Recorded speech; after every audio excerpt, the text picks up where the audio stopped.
Hello guys, hello everyone. Thank you for joining us today. My name is Lev. Today I'm going to present you the latest release of TrueConf Server video conferencing software, and the new version is labeled 4.4. Indeed, it has a lot of new features, so I will briefly tell you about them and show you uh, some of them. So, most important thing is that we have redesigned the guest page. So if you remember the old version of the guest page, well, believe me, it was quite ugly. So the new version is much more prettier. So your users will love it, because the guest page is actually the door. This is something your users see the first time when they interact with TrueConf solution. So we decided to make it nice. Uh, the guest page was redesigned, but the functions of the guest page remain absolutely the same. So the main goal is to allow your users to download the client application, which will connect to your copy of TrueConf Server. That's it. So let me show you. I have my server. It is installed on my machine. It is located on a Windows operating system, and to access a guest page, I just need to enter my IP address here. Here it is. Here we have the guest page of the TrueConf server, which is installed on my machine. Another important change is that we are no longer recommend your users to install the legacy version of our client application for Windows. So let me show you. This application, which I'm using right now to capture my screen and to participate in the conference, is called legacy application. So the current version for legacy application is 6.6.0, and it is fully functional, but we're going to deprecate it next year. So our advice is to ask your users to switch to a new application. Here we have a new application. Here I am. Hello again, everybody. So it has the same functions, but much faster UI, better interface, more features. So we are strongly recommend to use it.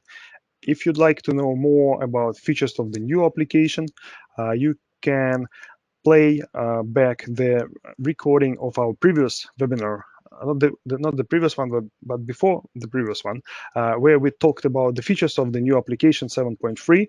My colleague will send the link to that webinar to the chat. So I wouldn't tell you anything new about this application, because we already covered all its features before. So, but there are some new features of the new application which you have to be aware. So before the release of the TrueConf Server 4.4, the latest one, your users had to manually connect the new application to your server. So right now, it is no longer required. So once the user download client application from the guest page, the new client application from the guest page, it will automatically connect exactly to your copy of TrueConf Server and nowhere else. So there is no need to follow all those instructions to join, to connect the endpoint to your server. Okay, so if we go through tabs on this page, you see that we recommend to install other applications from the appropriate marketplaces. So for Android, go to Google Play, for Android TV as well. For iOS, go for App Store. For macOS, also you have to go to App Store. For Linux application, we have a dedicated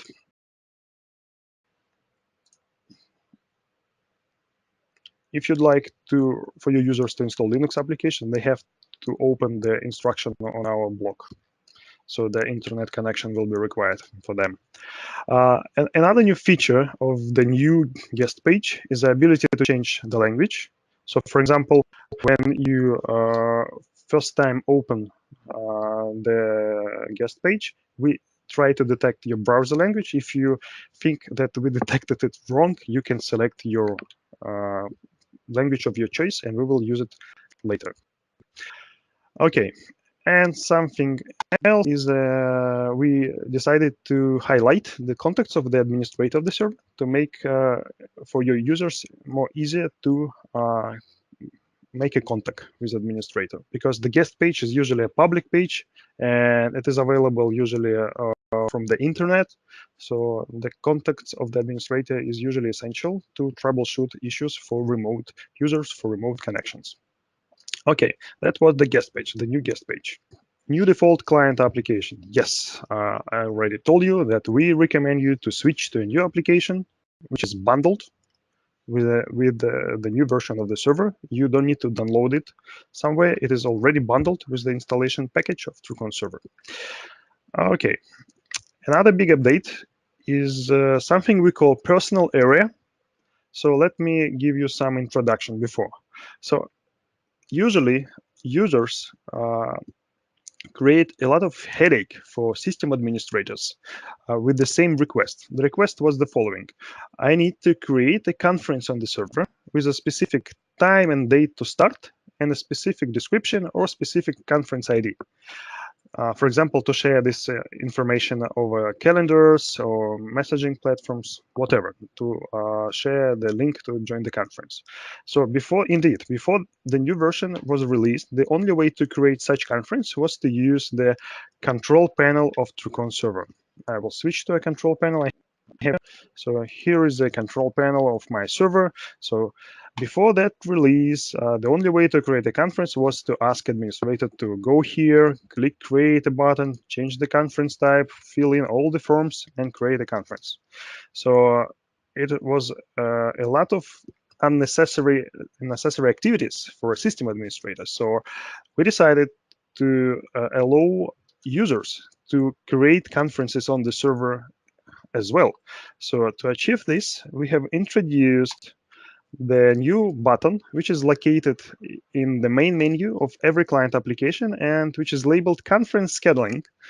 You can also access it by clicking on a calendar icon in the multi-point conferences management bar. So once I click on this button, I'm being redirected to a special web page dedicated just for me. I'm not only redirected to that page, I'm immediately authenticated on the server.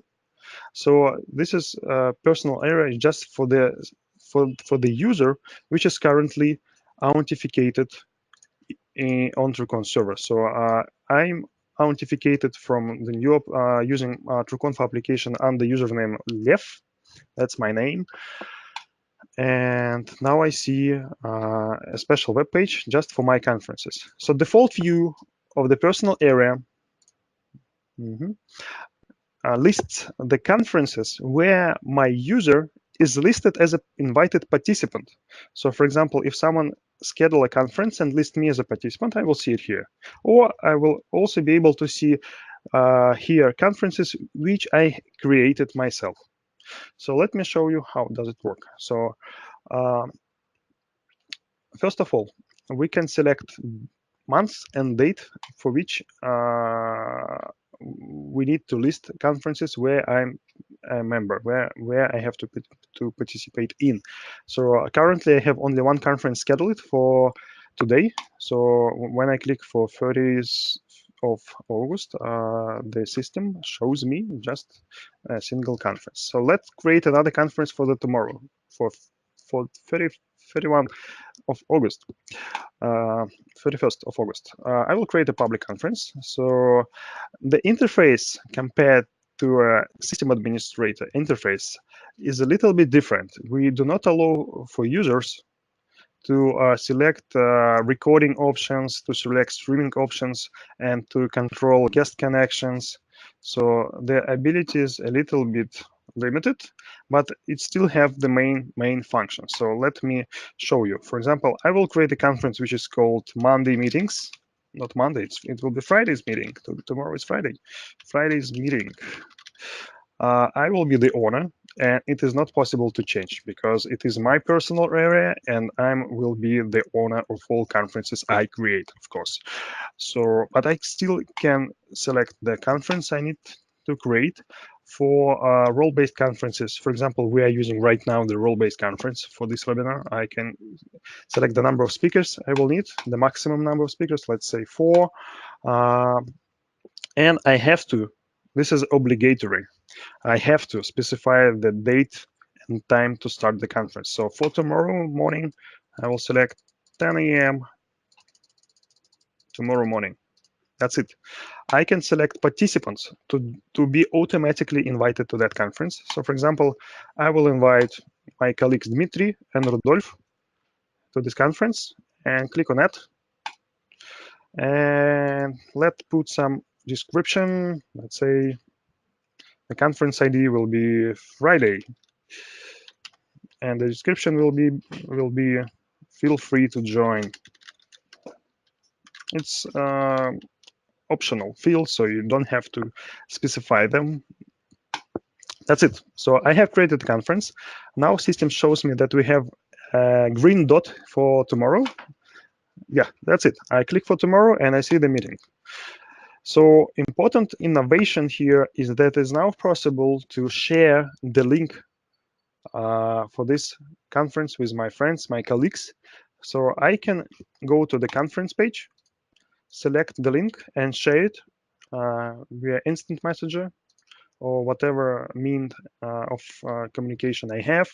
So if we go to information, this is something new. Information tab for the on the conference page, I can see the short description of the conference, like conference ID, number of invited participants, type of the conference, the description I have provided, and the local time, my local time when the conference will start. So you don't have to bother about time zones. We handle time zones conversion of times for your local time zone.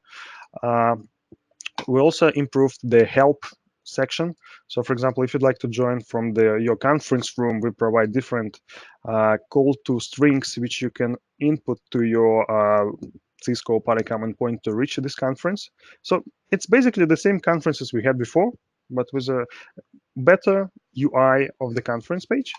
So let me close this conference page. So the idea, you feel free to share this link to the conference your users create, or you can click on a button which is called export to the calendar, and you have to select the type of the calendar you are using, and we will export the information of the conference you have created to that calendar. The user about information about the conference user have created. So I personally use Google Calendar, so let me choose Google Calendar.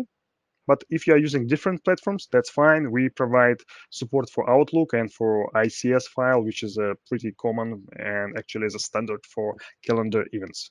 So once I click on the Google Calendar, the new window appear. My Windows machine has a Russian locale. That's why Google provide me Russian interface for the Google Calendar, but it doesn't matter for you. So most importantly, what is said here, we have a time when the conference will start. We have a link to join the conference in the location field. We have a short description about how to join the conference in the description of the event. And once I hit save, it will appear in my calendar. Done. So we also introduced something new, which is called rooms. So I said just before to you that when we create a conference, we have to specify date and time to start the conference. So if we need to create a conference which will be available all the time, no matter when someone join it, so we have to create using our personal area, not a conference, but a room. To switch to room, to the list of available rooms, I have to click on the left top corner of the personal area and select rooms and create one. So everything else is the same. The only difference, there is no start time, no recurring scheduler for the conference. So you just need to select a type and provide a name, let's say my personal room, and hit on create. Here we have my room. So I can connect to this room. I can share the link to my room. I have an ID which I can share with my colleagues, and they can reach my room anytime. So, but basically it is the same conference. It just don't have the start time. We also have templates. Templates is a very similar to a conference creation, but the only difference, instead of creation of a conference, I create a template which I can reuse to create conferences later. So I wouldn't show you because the interface is very similar. The idea is that if you repeat some conferences quite often, or your users repeat those conferences quite often, so it will be a good idea to create a template for them, because you can specify participants you would like to join for your template and reuse it whenever you want. Okay, I will return to the conference list, and this is over. That was the personal area demonstration. Okay, so just to remind you, the main idea is now users don't need to ask a system administrator to create a conference. Now they can do that by themselves manually. Next slide.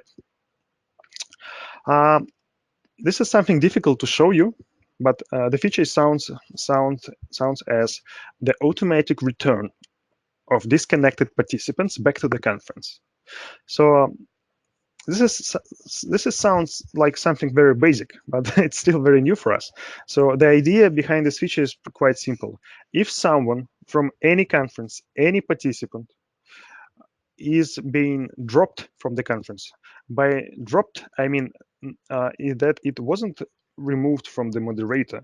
Dropped, I mean that it was disconnected by network failure, or maybe because he had very poor connection to the server, to TrueConf server. For some reason, TrueConf server decided after some timeout that this user is not a participant of the conference anymore. It is dropped from the conference by a server. So, and starting from this specific moment, server is waiting for this user to authenticate on the server. And when this user authenticate on the server and become available again, it will automatically send invite to join the previous conference to this user.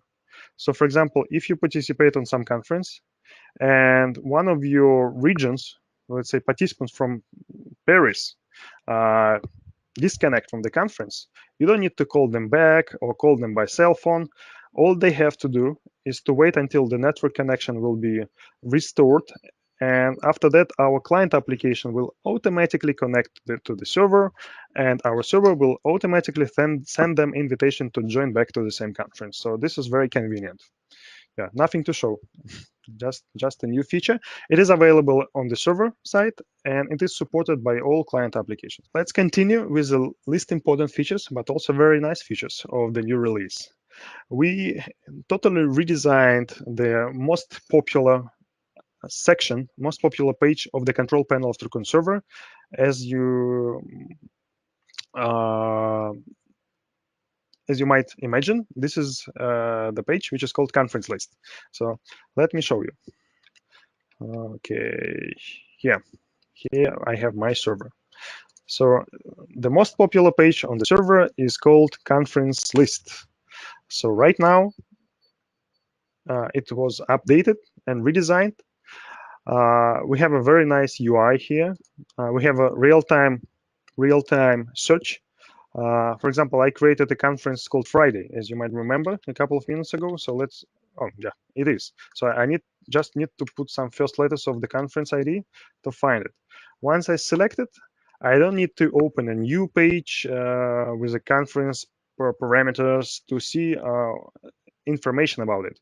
All I have to do is just click on the conference to see the preview window, which lists all important information: conference ID, who is the owner, when it will start, the type of the conference, the conference link, available options to integrate this conference. If, for example, I have streaming enabled for this conference, I will see the streaming link or streaming widget for this conference, depending on which streaming template was applied to this conference. I can also see the list of invited participants of this conference. And most importantly, I can launch this conference in a manual mode. That means I can launch this conference and invite everybody who is invited, or I can select whom I'd like to invite to this conference with manual launch from the list of invited participants. So this is a new interface. Well, I don't want to. Oh, let's start. I will invite just myself and start the conference. Yeah, here I am. I just invited myself into the into the conference. So let's return to the new UI of the conference list. Once we switch to a conference which is active, you see that has an orange status which states in progress. So now I see the preview window for the conference which is in progress. I can see the current list of the participants of the conference. I can add any participants to the conference on the go. And this is something new. I can not only invite to the current active conference users from my server, I can actually put here any call string. It could be, let's say, SIP and some IP address of the device. Well, I don't have any device here, but just for demonstration purposes. So you can put any string here. You can use aliases available on the server. You can send invitation over email to join this conference, and you can overview the invitations you are about to send or users you're about to invite into this conference. This is the new conference list interface, which is very fast and very easy to manage. It's very easy to manage conferences using it compared to the previous one. We also updated not the interface, but settings for conference recordings. So I will switch back to the server. So first of all, the list of available recordings on the server has been moved from recordings to conference recordings section and the reports section.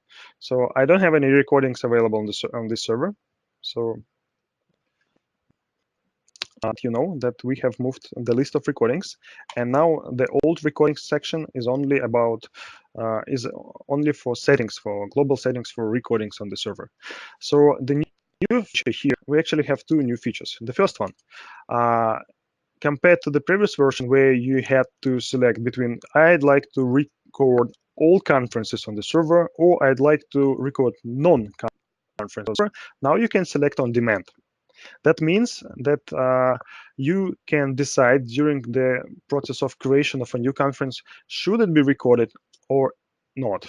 So now it is possible to recordings on conference level. So you can decide which conference should be recorded or not. And another important update here is the expiration date. For example, if I enable this checkbox, all conference recordings which are older than 7 days, 1 week, will be automatically removed and deleted from the server. So the server will clean after itself and will release the disk space after some period of time from outdated recordings. And you can set here any amount of days. It could be 1 week, 1 month, or a full or whole year. So that's up to you. Okay, let me save these settings.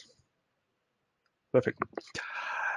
And show you how to enable the recording for the particular conference. So I go to a conference list again. Okay, let's quit Simon on. Hello, guys. I will disconnect from this conference. So I have to disconnect from the conference to allow to edit it. So yeah, now this conference is over, my Friday meeting conference, so I can now edit it. I go to the settings of this conference, and I have to put enable checkbox next to recording. I will show you. Enable checkbox next to recording section. So now this conference will be recorded once I save it. I save it. I have returned to the conference list. That's it. Now this conference will be recorded. Next big update, but nobody will be able to see it, but for us it's very important. We have switched from small and not very versatile SQL engine, which was called SQLite, to a more modern and more powerful SQL engine, which is called PostgreSQL database.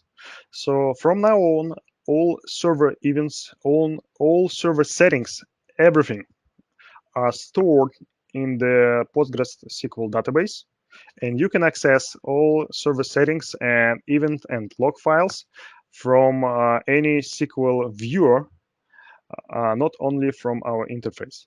So this database is more faster, more powerful, and we decided to introduce new features because of these new powers this database bring to us. So first of all, we decided to create a new reports section. So if I go to main menu, you can see that we have reports section. Here it is. I will make larger for you. It's on the left. So now we can see all events. That means I have to move a little bit away. Events are something like server was started, server was stopped, server was registered, some administrator authenticated on the server. So this is a very system-like events. So you can see them in this report. And of course, you can filter them based on the some statuses, like it was admin authentication or it was some other activity, and you can select the period of time for which you need those support. And of course, because of new design of our list, you can see a small preview window on the right to show immediately to show you some information about this activity without need to open a new page. That's pretty fast. Another report is called call history. It is more complicated, and it shows us all conference invitations, all video calls, all attempts to join the conference. Well, basically all attempts to make a call, successful or not successful, from any participant. It could not be it is not limited to users of your server. It also lists here all attempts from third-party endpoints or from user accounts from federated servers, from remote servers of TrueConf servers, which try to reach your users. And you can filter history, call history, by user ID. For example, if I put Lev here and click on search, it will show just mine activity for today,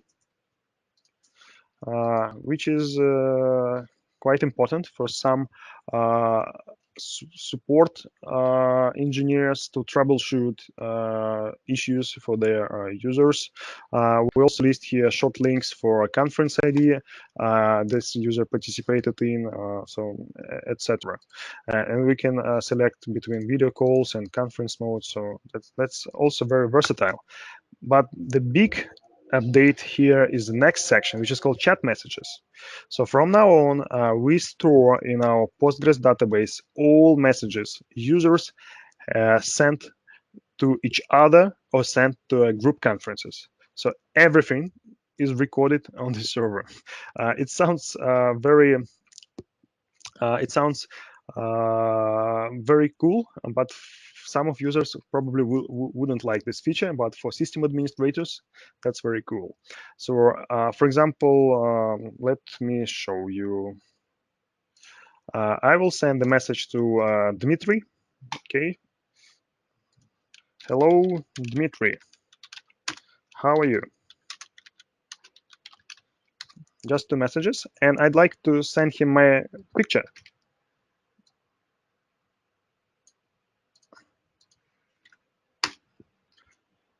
And I have sent him a small screenshot of me. So Dmitry is offline. So the advantage of TrueConf, we fully support offline messaging. So everything you send to a user who is offline will be securely stored on the server and will be delivered to the user once he authenticates. So sometime later. But that's enough for me for demonstration, because I'm already sent these messages, because it doesn't matter online or offline my party is, they are stored on the server. So let me filter out all messages on the server where the recipient of the message is Dmitry and the sender is Lev.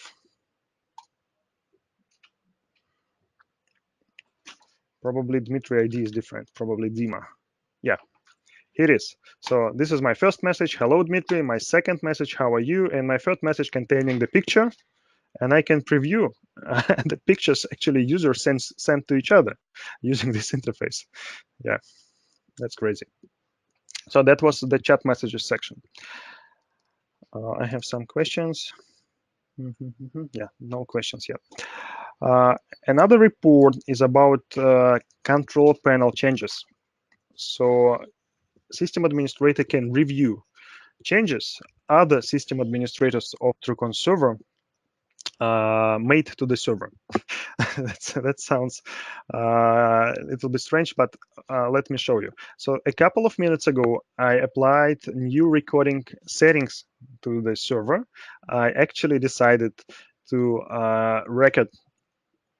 to delete all conferences which are older than 7 days. And you can see here that this section shows me that user TCS admin, this is my system administrator account for TrueConf Server, have changed recording expired days from 0 to 7. Let me show you.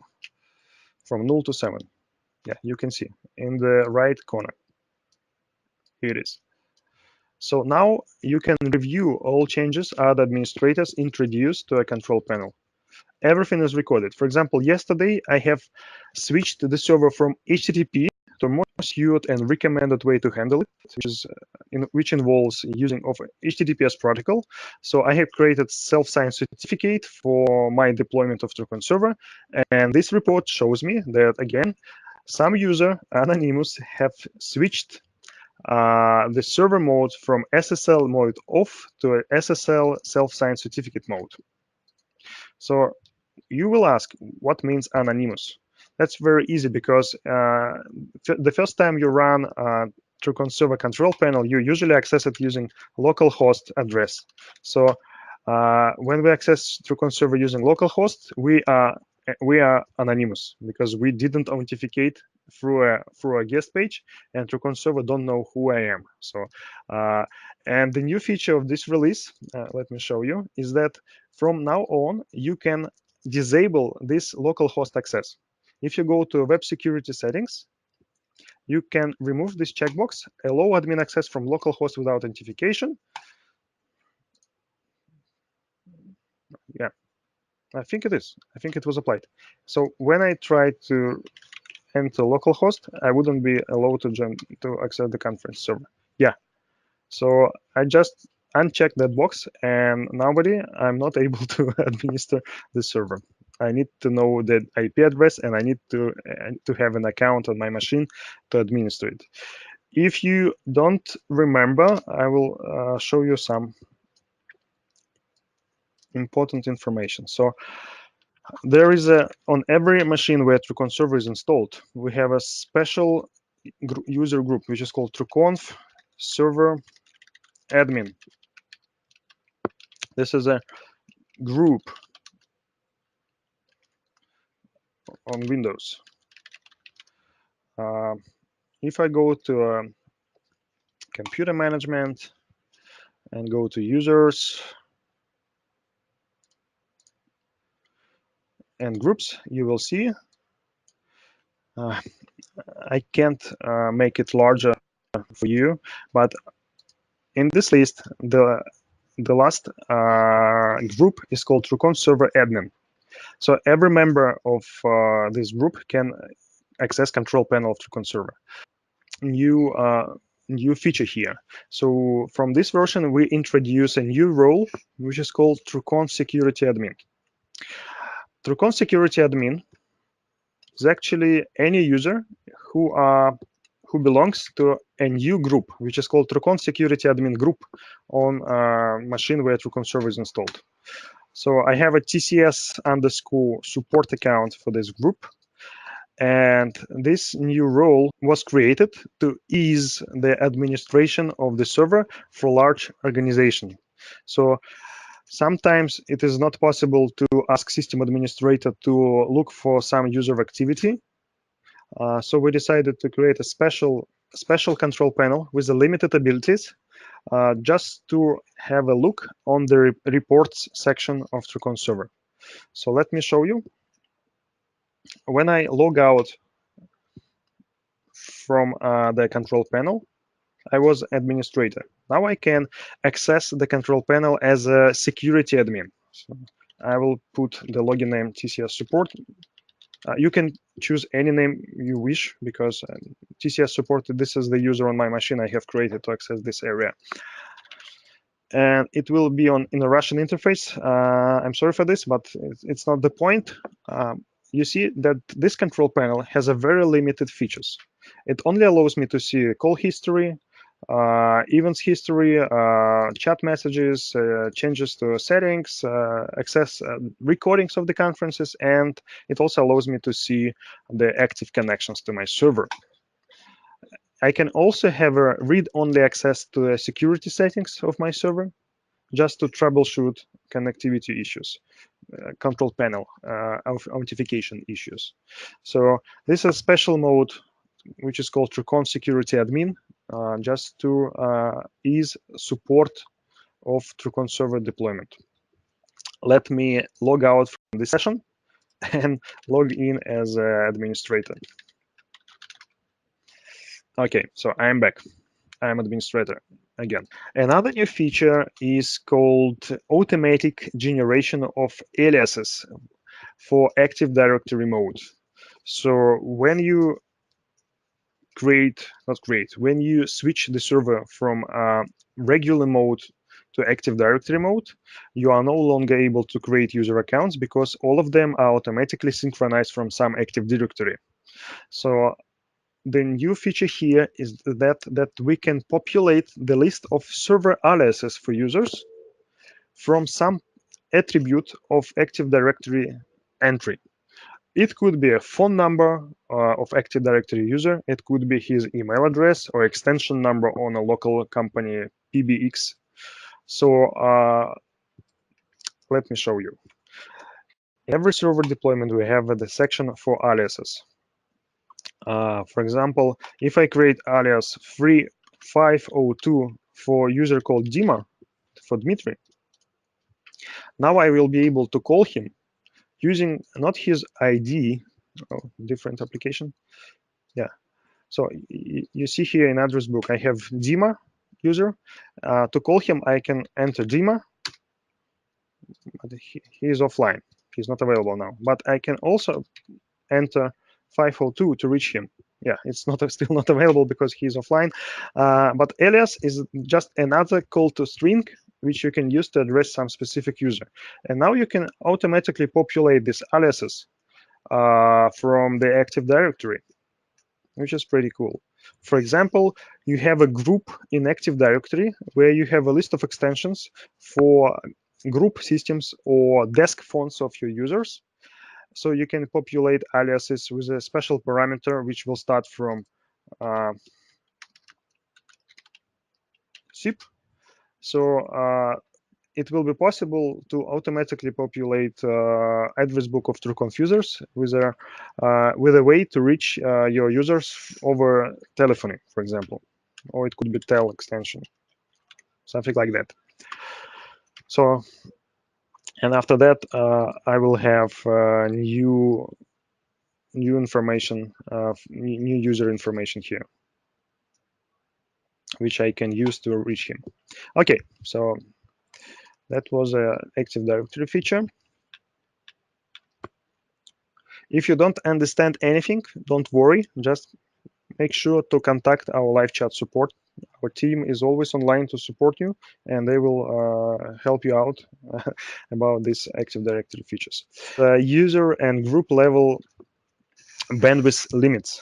So, as you know, in every our application, in network settings, we have limits. So I can select my personal limits for incoming and outgoing bandwidth for calls and conferences. So right now, it is possible to set such limits on the server for users or for group of users from a control panel. So now system administrator can assign me with some specific limits. Let me show you. So if I go to my profile on the server, you will see that I have some application settings here where I can enable some limits just for this specific user, for me. And what you need to understand is that system administrator limits, which he added using a control panel, overrule. So they have higher priority than client application limits.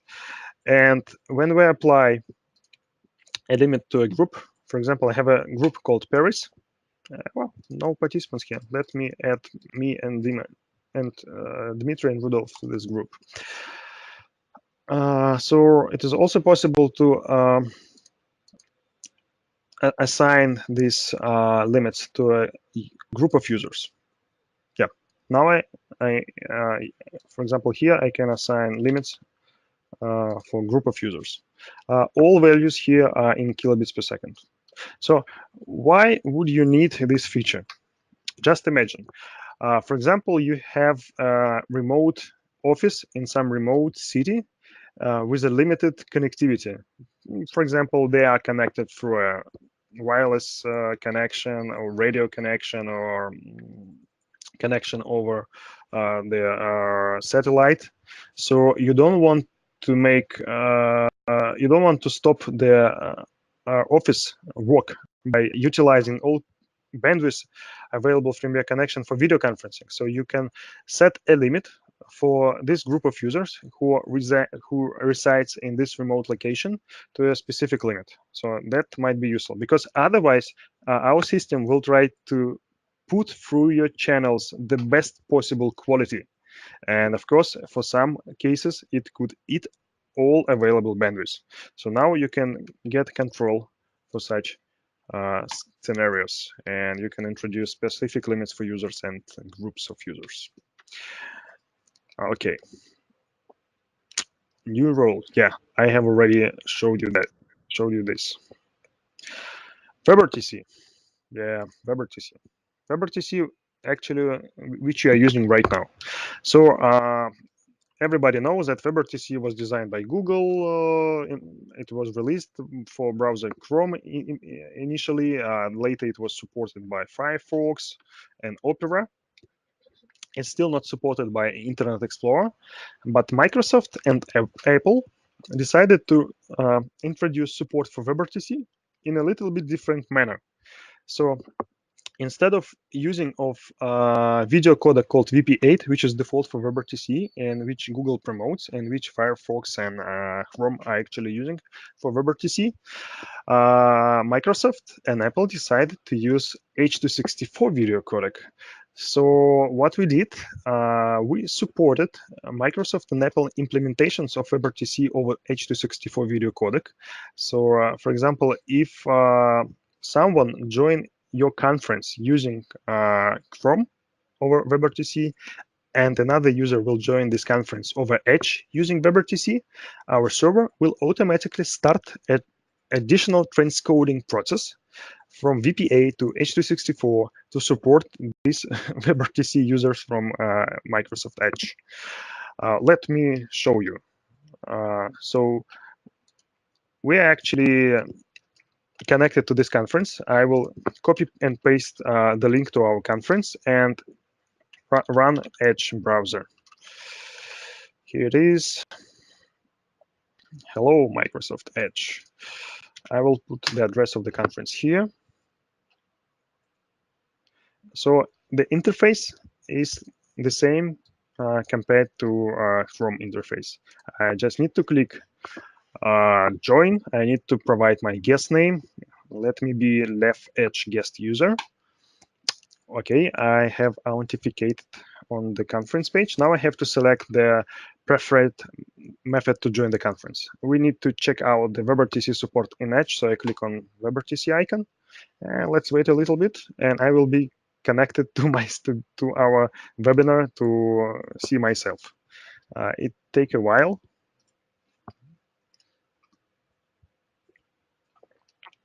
Yep. Oh yeah. I will disable the speakers. So it's 21 participants of us. Yeah, that's cool. A lot of people. Yeah, that was the WebRTC support for Microsoft Edge. I will close this conference. So what about iOS? So for iOS mobile devices, for iPhones and iPads, starting from the version of iOS 11, it is now possible to join WebRTC conferences as well. So you can use the conference link on your iPhone to join this conference as well, but there will be one limitation, and this limitation is very, very important. Apple don't allow us to send any media data, any video, any audio from mobile device to a server. So your WebRTC experience is only limited to see and hear the speakers, but you will not be able to fully participate in the conference. So you are like a viewer. You're like a stream viewer. You are not able to participate in such conferences. This is not something we have introduced. It is not our limitation. We would be happy to receive audio and video from Safari, from iOS devices, but it's Apple limitation and we have to follow it. And again, if you'd like to fully participate in TrueConf conferences from iOS devices, my advice is not to use WebRTC, but to use our native application, because if we go to a conference page, you will see that we have many different options about how to join this conference. Well, I don't have help section here for mobile device because I'm using the desktop, but it is available. So we have a mobile application, which will be automatically recommended for you to join the conference when you open the conference link from a mobile device. Another big update is connected with the enterprise features. There are a lot of very important stuff, but we decided to make a separate webinar, separate presentation about those enterprise features. But I will tell you briefly, I will list you briefly those features. So first of all, we have introduced support for which is this technology called shared license pool. So now it is possible to install as many TrueConf Server instances you want. You don't need to buy all of them. You just need to buy a single license. And the online users and SIP connections from this master license will be distributed according to your rules to your slave servers.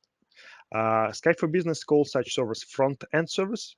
In our architecture, they still a TrueConf server, but the idea is that you don't need to buy a separate license for every additional server. Additional servers can rent licenses from a master server. Such deployment is called TrueConf Enterprise. It's only available for customers who has at least 2 TrueConf servers installed in their network. Another big update is connected with something we call directory. So directory is actually the full list of groups of users and users, and the directory also supports hierarchy. Hierarchy, that means that for every remote server, we can have different departments. Inside departments, we can have different groups. In every group, we have different users. And you can browse using directory extension from your client application through those remote users and add them to your address book. So the new here is that now this directory extension is decentralized. So from now on, TrueConf Server 4.4 is able to share the information about his user accounts between between users, between connected servers automatically. So that improves the redundancy. So that's almost over. You can see the change log on our website. I will show you. So the full change log for TrueConf Server 4.4 is available on our website. It's huge. It's a lot of added, a lot of updated and changed, a lot of fixed items. So it will take you at least half an hour to read through this list. So many changes have been introduced in the new version. So please take your time and read this changelog because it's quite important. Thank you, Saurabh. You can download the new server from our website. In a traditional way, you go to a website, you select TrueConf Server, you click on download button, and instead of download, you see the the form to which you have to fill up to start the download process. So yeah, once you fill up the form, the new version will automatically download. So the new version actually was released 2 weeks ago. So it's our practice. We do silent releases to collect the feedback. So right now we collected the feedback and fixed approximately 70 new issues for the new version of the server. So we will provide the post-release with the hot fixes of issues we have found so far during this silence release very soon. So stay tuned. So the version which will be called 4.41 with hot fixes, the post-release will be available shortly. But you can download the new version right now. It's pretty stable. We are using this new version right now for our webinar. If you will find anything, any issues in the new version, just send a message to us, to our support team. Here we have an address.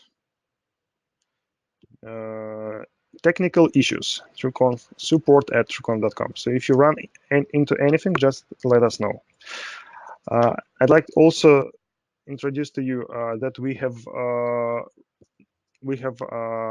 created the Spanish support line. So if you speak Spanish and if you don't speak English or Russian, feel free to reach us by this phone number. It is located in Miami, and we will be happy to support you in Spanish.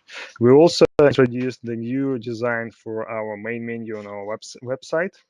So now you can overview all products in the menu, all applications we have, all features we have. So this is very, very nice for new users, new visitors to get to introduce our solution to them. Okay. Another important thing is the update policy. We have update policy on our website. We didn't change it. It's still valid for many years already. So for most of you, the update will be free because most of our users are actually using the free version of the server. So update for the free version is free. For companies who bought annual license, update is also free. For companies who bought lifetime license, the update will be free if they bought the lifetime license less than 1 year ago. If you bought the lifetime license more than 1 year ago, you have to buy the technical support package to be eligible for an update. That's pretty straightforward policy for updates. And our technical support package are very affordable. So if you didn't buy the extended or full technical support package, we advise you to buy one. It's really help us to provide better support, and for you, it provides much better service, much faster replies. So we do things more quickly for you. Okay, thank you for joining this webinar. Yes, here I am. So if you have any questions, I'm here to answer your questions. We have a live chat support on our website. So if you have any issues, any questions, any ideas, just click on the live chat button and send us. Every message receives very strong attention. By the way, if some of you are going to participate in GITEX in Dubai in November, this is a huge expo show. We will be there. Just get in touch with us to make sure we meet each other during this GITEX Expo in Dubai. So that's it. Thank you and have a nice day. And have a wonderful, happy video conferences with TrueConf. Goodbye, everybody. Thank you.